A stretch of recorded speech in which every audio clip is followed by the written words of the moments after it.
மன தைரியம் இருந்தால் வெற்றி நம்மை நேசிக்கும். மன தைரியம் என்பது நம் வாழ்க்கையில் மிக முக்கியமான ஒன்று. எந்த காரியமாக இருந்தாலும் சரி, அதை மன தைரியத்தோடு செய்தால் மட்டுமே வாழ்க்கையில் முன்னேற முடியும். அதில் கொஞ்சம் சரிவு இருந்தால் கூட நம்மால் அடுத்த அடி எடுத்து வைக்க முடியாது.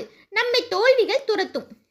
வெற்றியின் பின்னால் நாம் ஓட வேண்டும் என்றால், வெற்றி நம்மை நேசிக்க வேண்டும் என்றால் நிச்சயமாக மனதைரியம் வேண்டும் என்பதை உணர்த்தும் ஒரு சிறு சம்பவம் பார்ப்போம். நாம் ஆரம்பிக்கும் தொழிலோ சோதனையோ எதிர்பார்க்கும் வெற்றியை தரும் நேரத்தில் திடீரென ஒரு அழிவை சந்திக்க நேரிடலாம். உதாரணமாக, தீ விபத்தோ வெள்ள அழிவோ திருடர்களாலோ ஏற்படலாம். அப்போது நாம் இடிந்து உட்கார்ந்து விட்டால் மற்றவர்களின் கேலிக்கு ஆளாகி விடுவோம். இதுவும் ஒரு நன்மைக்கே என்று நினைத்தால் நம்முள் ஒரு உத்வேகம் பிறக்கும். தாமஸ் ஆல்வா எடிசன் எண்ணற்ற விஞ்ஞான கண்டுபிடிப்புகளுக்கு சொந்தக்காரர். ஒரு நாள் இரவு எதிர்பாராத விதமாக அவரின் விஞ்ஞான ஆய்வுக்கூடம் தீ விபத்துக்குள்ளானது. கருவிகள், ஆய்வு ஏடுகள் உட்பட அனைத்தும் ஒட்டுமொத்தமாக எரிந்து கொண்டிருந்தது. இதை பார்த்த எடிசனின் மகன், இந்த காட்சிகளை தந்தை பார்த்தால் உடல்நலம் பாதிக்கப்படும் என்று மிகவும் துயரப்பட்டார். ஒரு விஞ்ஞானியின் பல ஆண்டுகள் உழைப்பும் ஒரே இரவில் நாசமாகி கொண்டிருக்கிறதே என்று கவலைப்பட்டார்.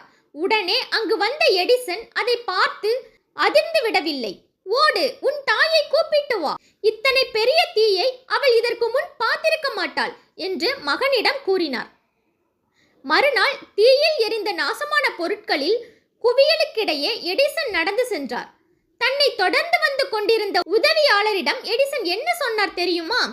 நாம் கடவுளுக்கு தான் நன்றி சொல்ல வேண்டும். நம்முடைய தவறுகளும் தோல்விகளும் உலகின் கண்ணில் படாமல் ஒரே அடியாய் மறைத்து விட்டார். போகட்டும், நாம் எல்லாவற்றையும் முதலில் இருந்து மீண்டும் தொடங்குவோம் என்றார். சூழ்நிலைகளுக்கு தக்கவாறு மனோதிடத்தை ஏற்படுத்திக் கொள்கின்ற தன்மை எத்தனை பேரிடம் இருக்கும்? ஒரு வெற்றி வாய்ப்பை எதிர்பார்க்கும் போது முயற்சி, காலம், பொருள் இவைகளை திடீரென இழந்துவிட்டால் மன தைரியத்தை மட்டும் விடக்கூடாது. மேலும் மனோதிடத்துடன் வெற்றியை நோக்கி நடைபோட வேண்டும் என்ற கருத்தையே இதில் வலியுறுத்துகிறது. மனதைரியம் மட்டும் நமக்கு திடமாக இருந்தால் என்றைக்குமே வெற்றி நம்மை நேசிக்கும்.